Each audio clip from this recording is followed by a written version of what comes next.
آپ مہنگے کپڑے ضرور پہنیں لیکن کسی کم درجے کے کپڑے پہننے والوں سے نفرت نہ کریں. اسی لیے دیکھیں آپ کو اسلام نے کتنا پابند کیا ہے. ایک غیر مسلم مسلمان ہوا, اس امریکن, اس نے ترجمے اس کی کتاب کا میں نے پڑھا تھا, سر تسلیم خام ہے, بڑی رکت انگیز اس کی سٹوری ہے, جس کا میں نے بتایا تھا فجر کے وقت اٹھنے کے لیے اس نے 3 گھڑیاں رکھی ہوئی تھی. وہ کہتا ہے جب میں نماز پڑھنے کے لیے مسجد میں گیا نا تو مجھے اسلام کی اس بات کی حکمت سمجھ آئی کہ نماز میں پاؤں سے پاؤں کیوں جوڑنے ہیں. وہ کہتا ہے میں چٹی چمڑی, میرے ساتھ ایک کالا حبشی آ کے کھڑا ہو گیا, میرے دل میں ایک چیز آئی, جب بندہ رکوع میں جاتا ہے کالے اور سفید پاؤں تو بندے کو تھوڑی سی نفرت گھن آتی ہے نا. تو کہتا ہے مجھے رکوع میں جا کے حکمت سمجھ آئی کہ اسلام نے میرا تکبر توڑا ہے کہ اللہ کی بارگاہ میں پہنچ کے سب برابر ہے, ایک ہی صف میں کھڑے ہو گئے محمود و یاز. لیکن آپ کے یہاں پہ عاشقان رسول کو اس سنت کا ہی نہیں پتا, ایون آپ پاؤں ملا لیں تو وہ 2 فٹ دور کھڑے ہو جاتے ہیں آپ سے. صحیح بخاری میں 725 نمبر حدیث ہے, یلزقو کے الفاظ ہیں کہ نبی علیہ السلام جب صف سیدھی کراتے ہیں ہمارا پاؤں سے جڑ جاتا.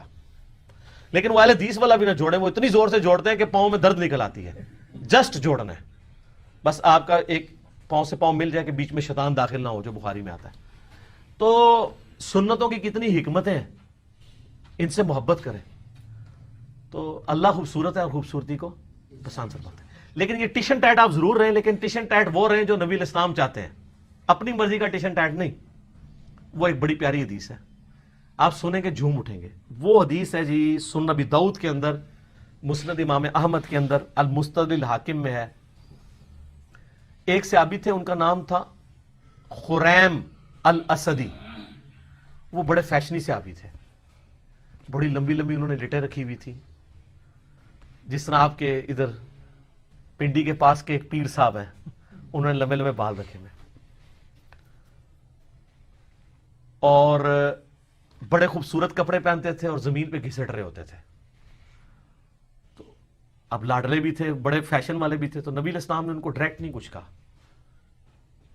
آپ تھوڑا توقف بھی فرماتے تھے. آپ نے صحابہ کرام نے کہیں ذکر کیا حضرت خریم کا نا, کہ جی ان کی دیکھیں اتنی لمبی لمبی لٹیں ہیں اور یہ. تو ابو داؤد کے الفاظ ہیں مسند احمد کے, المستدرک الحاکم میں. نبی علیہ السلام فرمایا خریم تو بڑا اچھا آدمی ہے, بس ایک اپنے بال چھوٹے کروا لے اور اپنی تہمت کو ٹخنوں سے اوپر کر لے اور آدھی پنڈلیوں تک کرے تو کیا ہی بات ہے. تو صحابہ کرام نے نبی علیہ السلام کا بس پیغام اس کو بھجوایا کہ تیری تو حضور نے بڑی تعریف کی ہے, بس 2 چیزیں ہائی لائٹ کی ہیں. ان کا کیا, کہا یہ بال. اب بالوں سے آپ کو پتا ہے نوجوانوں کو کتنا پیار ہوتا ہے. سر یہی وابی میں اور صحابی میں فرق ہے, یہی بابی اور صحابی میں فرق ہے. آپ بابوں کے پیچھے چلتے ہیں, صحابہ کرام نبی علیہ السلام کے فرمان کے پیچھے چلتے تھے. آپ کی مسلمان عورت کو مرتے دم تک پردے کی اہمیت سمجھانی پڑتی ہے.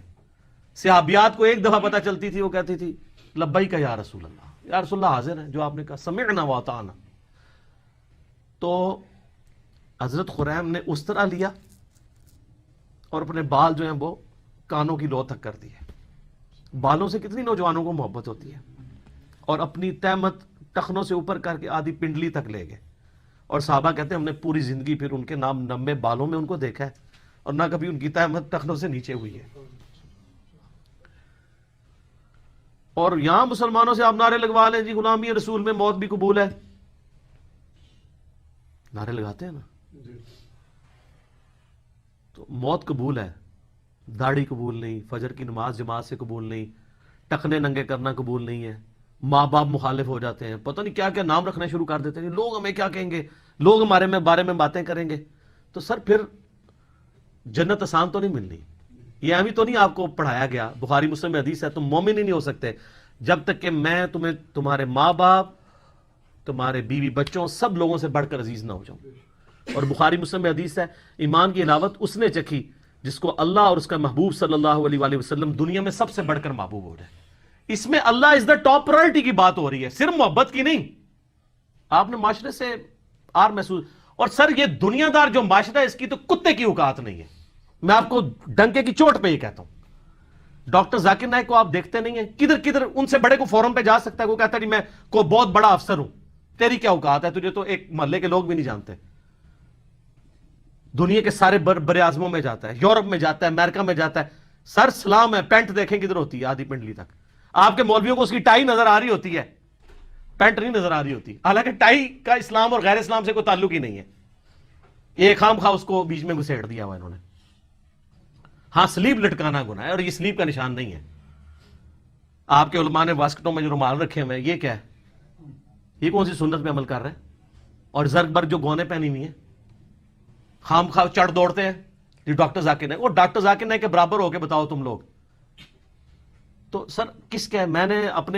میں اللہ کے فضل سے یونیورسٹی میں پڑھتے تھے، ہمارے ساتھ درجنوں سٹوڈنٹس تھے جن کی شلواریں ٹخنوں سے اوپر ہوتی تھی، حالانکہ میں اس وقت کٹر بریلوی تھا اور میں اسے اہل حدیث اور دیوبند کی نشانی سمجھتا تھا، لیکن چونکہ سنت تھا ٹخنوں سے اوپر رکھتے تھے ہم۔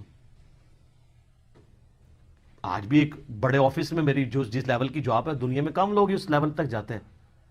ہمارے آفس میں کئی لوگ ہیں جنہوں نے شلواریں ٹخنوں سے اوپر رکھی ہوتی ہیں، کوئی وہ سر دنیا سے نہ گھبرائیں، وہ دنیا کی کتے کی اوقات نہیں ہے، میں آپ کو صحیح بتا رہا ہوں، یہ آپ اپنے ذہن سے سوچ رہے ہوتے ہیں۔ آپ ٹرینڈ سیٹر بنے، لوگ آپ کو فالو کریں اور آپ نبی علیہ السلام کو فالو کریں، کسی سے آر محسوس نہ کریں، اپنی سادگی کی زندگی گزاریں، آپ کسی سے آر محسوس نہ کریں۔ کوئی کچھ نہیں کر سکتا سب، اگر آپ میں ٹیلنٹ ہے تو اللہ تعالیٰ آپ کو کہاں سے کہاں پہنچائے گا، ان چیزوں کے اوپر کچھ نہیں ہوتا۔ ابھی آپ دیکھیں جو امریکہ میں جس بندے نے وہ ایوارڈ ون کیا ہے، جا کے ان کی سلیکون ویلی کے اندر، پوری دنیا میں چند لوگوں کو وہ ایوارڈ ملا ہے، وہ سندھ کا ایک بندہ ہے، علی نام ہے اس کا نام، پوری مٹھی داڑھی ہے جی۔ اس بندے نے جو سافٹ ویئر ڈیزائن کیے ہیں، یہ پاکستان میں یہ ایشو تھا نا کہ وہ 60-70 ہزار مرغیاں جو ہے ایک دن میں مر جاتی تھی، تو اس نے اس کی کنٹرول انوائرمنٹ بنائی ہے کہ بیماری آنے سے پہلے آئیڈیا ہو جائے، اور آپ حفاظتی تدارک کر لیں۔ میں اگلے دن جیو پاکستان صبح کے پروگرام پہ وہ دیکھ رہا تھا، مجھے اتنی خوشی ہوئی، پوری اس کی داڑھی ماشاءاللہ، اس کے لیول کا سافٹ ویئر کا کوئی بندہ نہیں پورے پاکستان کے اندر، تو اس نے کیا داڑھی چھوٹی کروا دی ہوئی ہے؟ اس سے کیا فرق پڑتا ہے؟ اس طرح کی چیزوں سے کوئی فرق نہیں پڑتا۔ آپ دین کو پریکٹس کریں، ان کی تو کوئی اوقات نہیں، انہوں نے آپ کے مرنے کے بعد کیا دنیا میں کوئی نہیں کام آنا اگر اللہ نے آپ کے لیے خیر نہیں لکھی ہوئی۔ ٹھیک ہوگا جی؟ اللہ تعالیٰ سے دعا ہے جو حق بات میں نے کہی اللہ تعالیٰ ہمارے دلوں میں راسخ فرمائے، اگر جذبات میں میرے منہ سے کوئی غلط بات نکل گئی تو اللہ تعالیٰ ہمارے دلوں ہی سے معاف کر دے، ہمیں کتاب و سنت کی تعلیمات پر عمل کر کے دوسرے بھائیوں تک پہنچانے کی توفیق عطا فرمائے۔ سبحانک اللہم و بحمدک، اشہد ان لا الہ الا انت، استغفرک و اتوب الیک، وما علینا الا البلاغ المبین۔